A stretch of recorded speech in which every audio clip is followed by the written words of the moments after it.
Every dive that director and explorer James Cameron makes to the Titanic fills in missing pieces of the story about why and how it sank. And he continues to find things to shed light on the massive scale of the catastrophe. It's a powerful reminder of the astonishing forces which reduced the largest moving man-made object to this state. Titanic's bow is embedded 6 stories deep in the mud, which hides the section damaged by the berg. Cameron has thoroughly searched this area on previous dives, but never found anything that was obviously iceberg damaged. There is one huge hole in the side of the ship that many of the explorers that have dived the wreck initially thought might have been caused by the ice. Ice did not do this. In fact, the forces that made this hole make the iceberg scrape look like a fender bender. Just like the exploding hatch cover, this hole was caused by the impact of the ship on the bottom, followed by a massive eruption of water from within, and it might provide the opening for another investigation. See how the hull is pulled away? And you can see the structure inside. We're looking aft. You can see right down into the boiler room right there. Cameron wants to get into one of the boiler rooms damaged by a fire. I don't know what would rip the front. Another little-known fact about the Titanic, certainly the passengers didn't know, is that a major fire was burning in the coal bunker between 2 of the ship's boilers. It probably started before the ship left port. The firemen couldn't put it out, and all the crew could do was shovel the red-hot coal into the furnaces. They finally extinguished the fire the night before the disaster. They then covered up the damage with black oil to make the bunker look normal. Incredibly, the bulkhead damaged by the fire was the very one separating the flooded bow from the dry compartments aft. When it failed, an hour after the collision, the sinking accelerated. Did this cause 1,500 people to die in freezing water 3 hours before the rescue ship arrived? Our next stop is to go down this hatch right here, which is the bunker hatch, and I think you can see it on my bot camera. And I'm going to take a little cruise down there and go down to E deck, and we're going to try to work our way over to Scotland Road, which is a big corridor that runs the length of the ship. Nobody's ever seen it. Since 1912, that is. And we're going to head that way right now. All right, we're now officially going exploring. Scotland Road. It's on the E deck. This is a major artery running half the length of the ship. It was the main access way to the crew's quarters. And it had no watertight doors for 450 feet. There's a set of stairs. Quite nicely preserved. Still a little bit of the wood top rail, and you can really see the angle of the ship because the bot is level, so you can see the angle of the whole forward part of the ship now. And I'm going to try to scoot in to Scotland Road here.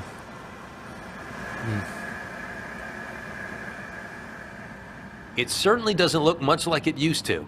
Jim is navigating almost by feel as the stairwell starts to look more like a rabbit hole. This should be Scotland Road right here, and I believe it is. Our overhead's pretty good right here, so that's not too bad. What's the significance of Scotland Road? Well, it was the main sort of working crew artery that ran through the ship. Where is it? Looks like E deck really got crushed. I was kind of hoping Scotland Road wouldn't look like this. I was hoping it would be a little more open, but I think we can navigate here. Now, 7 stories deep in the wreck, the tiny bot barely squeezes between hazards as it inches forward. I feel like I'm traveling through the human body in a remake of Fantastic Voyage. Oh, that's crushed down. Now. All right, now it's opened up. Yes. Now we're getting somewhere. This is more what I expected to see. Proper corridor. No. No. So have you never been there? Nope, you are officially in new territory. Here. This is a door, apparently, that goes off to the side. That might be the door we're looking for. Ah! That's our door. Thank you. That's our door, guys. This is it. This is the ladder. This is the ladder that runs down through the Fiddly all the way to the boiler room 6. Lead stoker Fred Barrett would have come up this ladder and right out this door. This take us down to boiler room 6. Copy. This thing is just full of debris down here.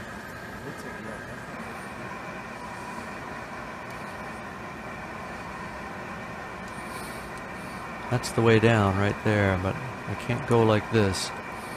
But it looked like it was kind of collapsed further inboard. Yeah, better withdraw here, because if I stir this up anymore, there's no current that will come along to clear this out. Alright, well, I know where I came in. Right where that tether is. Alright, I'm officially giving up on Scotland Road. We're now into self-preservation mode. Well, there's the way out. To the grill door. We're coming out, and we're going to need some light. And see if they can shine their spotlight this time in the grill door. There's our light. Go toward the light. It's the way out. Killer. Trapped inside Titanic. Ah, we made it. All right, we are back with Lori and Roy. And guys, I know that James Cameron specifically invited you guys here back on this expedition, and that you have some experiments going on down at the Titanic. What are you working on? We're actually looking at the rate of deterioration of the Titanic itself through the rusticles. And what have you learned so far? What is the rate? Well, the rusticles are actually taking iron and manganese and sulfur, elements that actually make up the steel, and they're removing it from the hull and insides of the Titanic. So we're looking at how fast these bacteria actually act and are removing that. And just on a visual sense, because you know the Titanic pretty well, would you say it's happening very quickly? Would you say it's happening slowly? What do you think? Oh, it's happening extremely quickly. It's a very exponential growth that we see these bacteria working at. So as they're removing the steel, we can see the ship actually deteriorating as the years go on. So from 2005, 5 to 10 more years, you're looking at the mast being gone. 2028, the boat deck could be completely crushed in as an iron ore deposit. And as it goes further, eventually you'll just have the ribs of the hull that are lonely at the bottom, and the rest is an iron ore deposit. Roy, obviously Titanic is going away. Is that exploration, or is that all natural? It's completely natural. A lot of the deep shipwrecks also have rusticles, particularly when you get below 5,000 feet. And if a parallel to the Titanic is the Alcoa Puritan, sunk in the Gulf of Mexico during the Second World War. She's getting a coat of rusticles very, very similar in style and form and position to that on the Titanic. So it appears to be a part of nature's getting the iron back from the steel into pig iron. And if we were to give a spent rusticle to a geologist, they would classify it as pig iron. How big can they get? They can get up to 30, 40 feet. They can get 3 feet wide, and they can get 6 to 8 inches deep. And although they look big, they're very fragile, and they've got a lot of porosity. The water can get right inside. There's channels inside. The bacteria are living inside. And so we're still learning. We only learned to grow them in 1999. And now in 2005, we've learned that they're generating electricity. So it's a little electrical power station they've got going down there. Amazing. I mean, and what did you say, 2028, it's pretty much going to be over. We're not going to be able to explore too much of it after that. It'll be extremely fragile.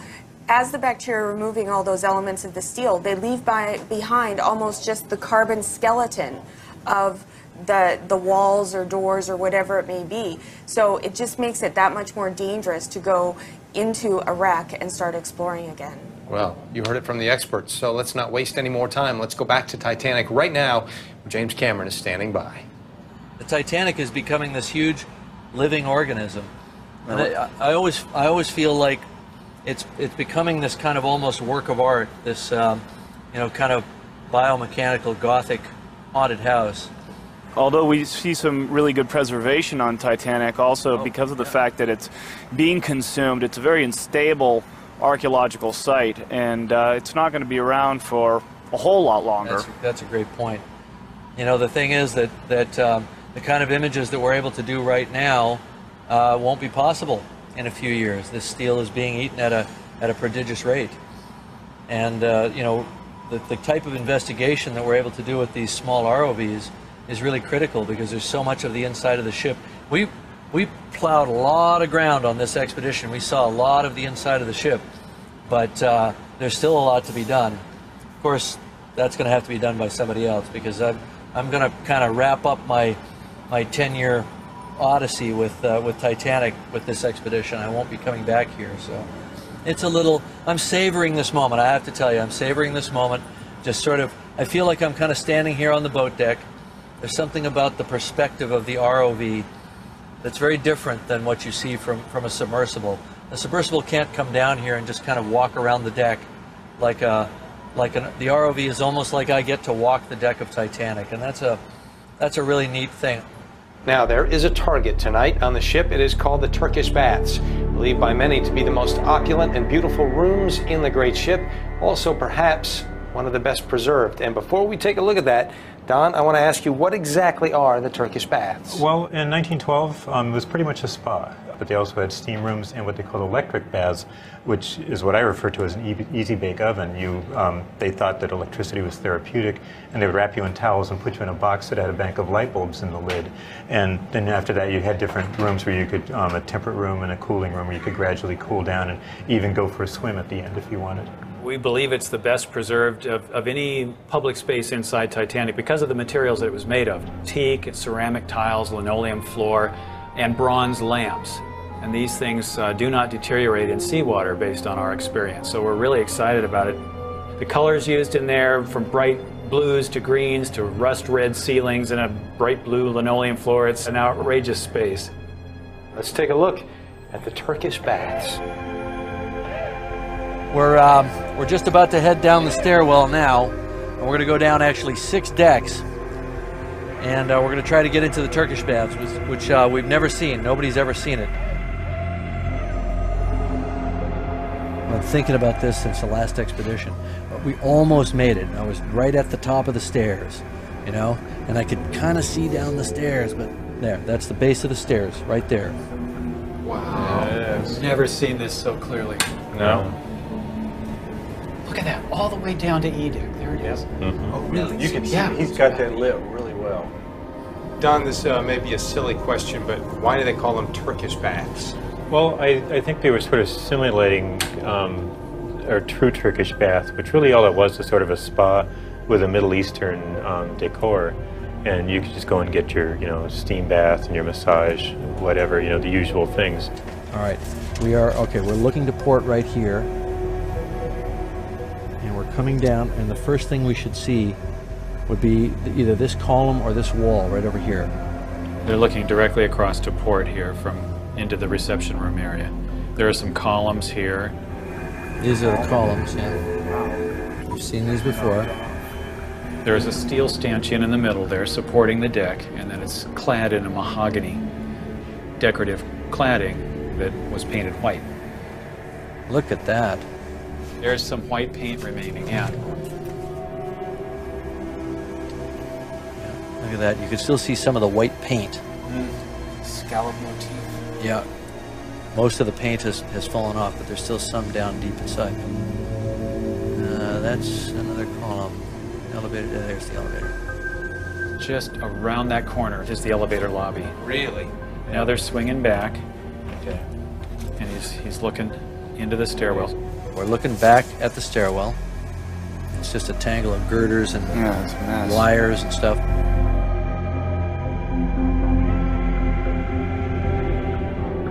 It's looking up the staircase. You're looking up 5 decks there. Look at this. You're actually looking at the angle of the D-deck stairs right there. Now we're looking down. There's the E-deck stairs, what's left of them. And now I'm starting down. Okay, we're coming down. I'm following Jim's movements. We're over the E-deck stairs right now. far as I've been before right now. That's it. Okay, see that corner right there? Yeah. That's the corner of the fan room. That is actually on F deck. Okay, this is the right place. That's where we're going, right down there. I'm just gonna come forward a little bit more. That's the stairwell right down there. There's the stairs. You can see some paneling down to a half landing. It's the phone because it wasn't there before. It's a little skinny. Maybe I could try it this way. I think this is my best bet right here. Looks like you might go over the fan room instead of down the actual stairs. This is very tight. I'm scraping through here with like an inch to spare. I think I can just make it. Okay, all right. Looks like I'm over the stairwell, and now I'm starting down. So show us exactly where we are on the ship. Just go ahead and orient us. Okay, if you see on the navigator here, I'm going to pull forward and start to drop down to follow his movement. He's actually going down this stairwell. We're coming down. Geez, this doesn't even look like stairs. Freaky cavern down here. Are we in uncharted territories at this point? Oh yeah. We're definitely in uncharted territories at this point. Wow, there's some serious rustical growth. It looks pretty open, so that's good. This is exciting. So this is deep, deep in the ship. This is F deck. Oh gosh. That's the Turkish bath dead ahead. Okay, this is the fan room. Okay. To our right.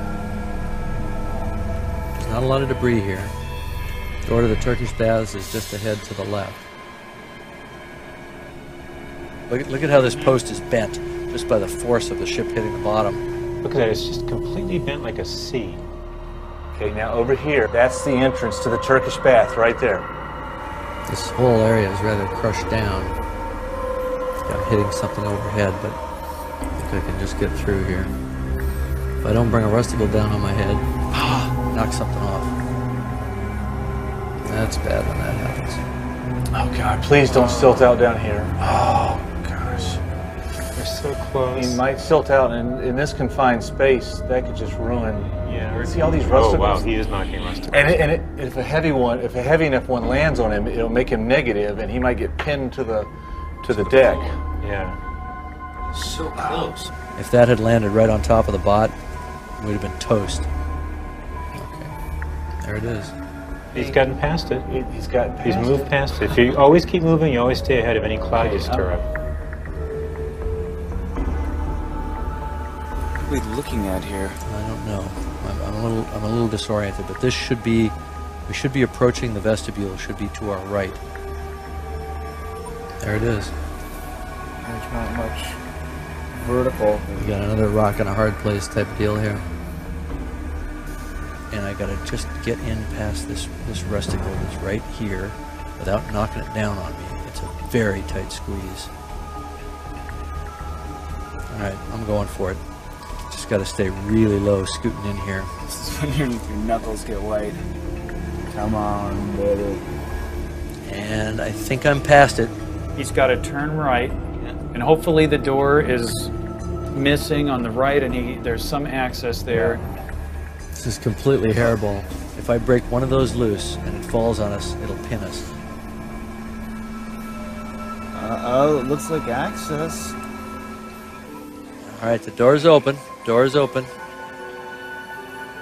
We're entering. Tell them we are entering Turkish baths.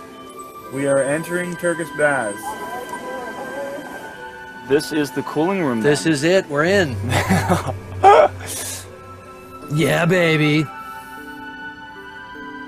Tell them we're in the Turkish baths, and we see the tiles. We are in the Turkish baths, and we see wall tiles. Tile. That is tile. Oh. Tile. Oh my gosh. Look at that. The tile's on the It's wall. all there. You guys made the call. Look at the quality of preservation. Yeah, Ken called it totally. The preservation of this room is unreal. That tile. That's a complete panel. This just looks like glass. Look how reflective it is. Oh my gosh. It's exactly what Ken said. Look at that. This is stunning. Oh, we got a ceiling fixture. Look at this ceiling fixture. Ceiling fixture. Oh, another. There's another one. In place. 3 lamps. They're all still on the ceiling. That is so unbelievable. All the beamwork is there. Look at this lamp. Look at the decorations. That is like perfectly intact.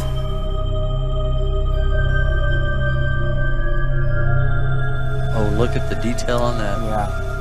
No doubt it's bulb imploded upon descent. Yeah, I'm sure it started life up there like the other ones, but since then it's kind of hung down, detached from the ceiling. Look at this chair. It's perfect condition. Wow. It's just missing the fabric. Look Look at that. Look, furniture. Yeah, that's a canvas chair. Swing That chair. is a canvas chair.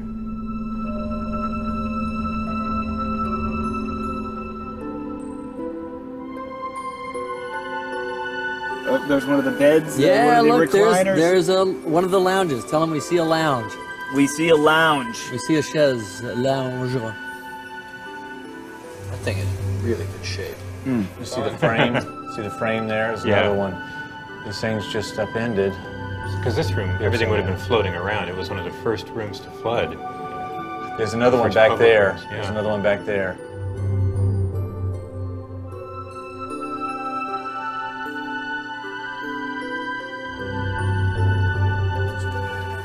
Look at that one. It's intact. You talk about deck chairs on the Titanic. There's one right there. Unbelievable.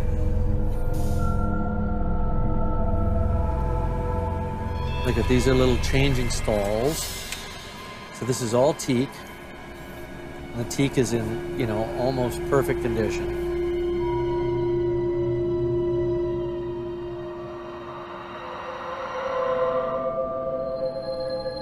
There's a stool. There's one of the stools right there. Yes, a stool upside down. There's another stool. Yeah. And these are probably the stools you would have sat on in the changing stall. Yeah. Look at that. Unbelievable. Look at the preservation. The tiles are brand new. And look at all this woodwork. It's just intact. Oh my lord. You can see floor. We've never seen the floor. Look! You see the baseboard. There's Yeah, no all the way down to sediment. the Is floor. that floor That tile? almost looks like a is floor that floor tile. tile? Framework again. Isn't that incredible? Wow, look at that. Look at that gorgeous tile back in there. The colors are perfect. Can you imagine the force, the concussive force of this ship hitting the bottom, and this room survived? Oh, it's like glass. Boy, it really reflects the light back. And the green is a little lighter than we sort of thought. Look how vibrant.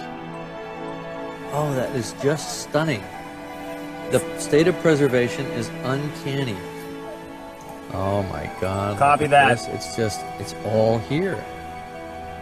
It's like time has just stopped. It has. It's hard to imagine where we are. How deep we are. How remote we are from the human world. And yet we find this beautiful place. It is Like it's a little church at the bottom of the ocean, you know? Look at the color. Oh my God. Oh my God. That's unbelievable. There's a steward's call button right there. Yeah, that's a call button. But if we push it, I bet nobody will come. It's moments like this where you really feel the ghosts of Titanic.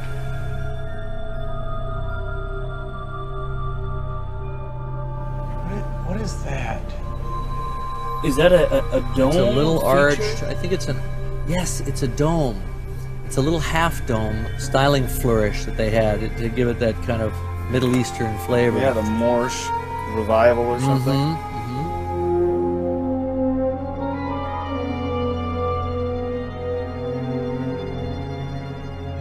Look at this, a little Arabian fantasy at the bottom of the ocean. How bizarre is that? How surreal is that? I know. Look at that pattern. It's so opulent. Oh my! Just delicate wood patterning. Look at the preservation of the woodwork. Yeah. Wow, Perfectly intact. that is great.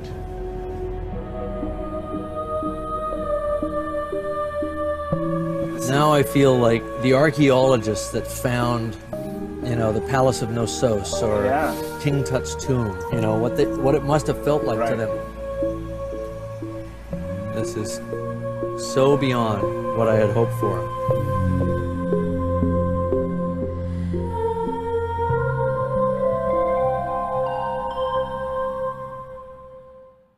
Well, folks, we are almost out of time here, but before we leave, let's get some final thoughts from the experts to see how they thought tonight went. Parks, we'll start with you.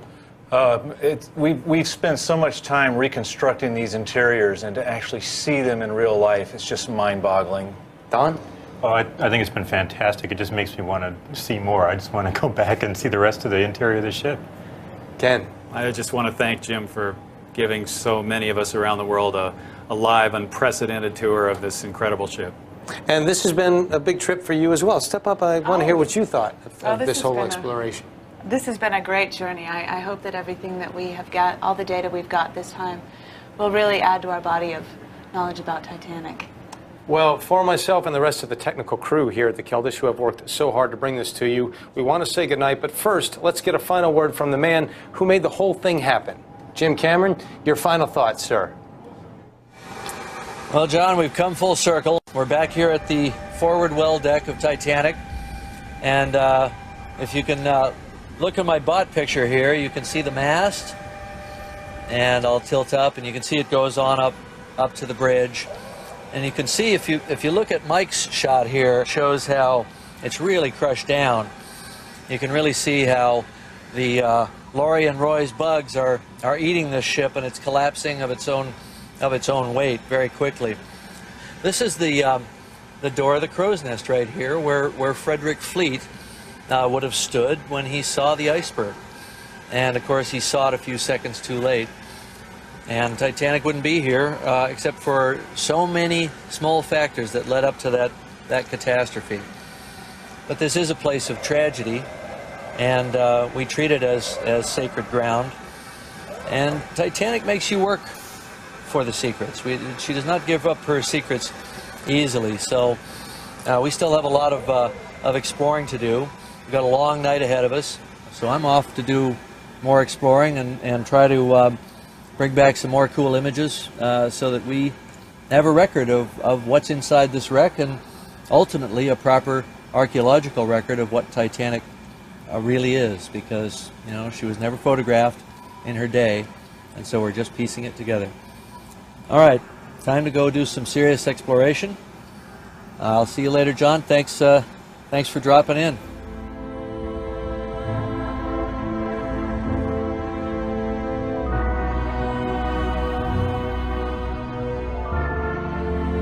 Wow, this is a perspective you never get. It's like walking down the ship.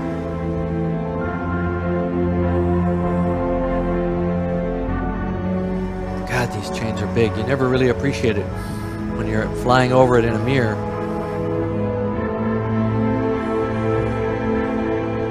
That is a platform to stand on, so you could literally stand at the bow and look out. And that's where Jack and Rose would have been standing. This is what it would have looked like to look out over the ocean. I never thought I'd never thought I'd be standing here.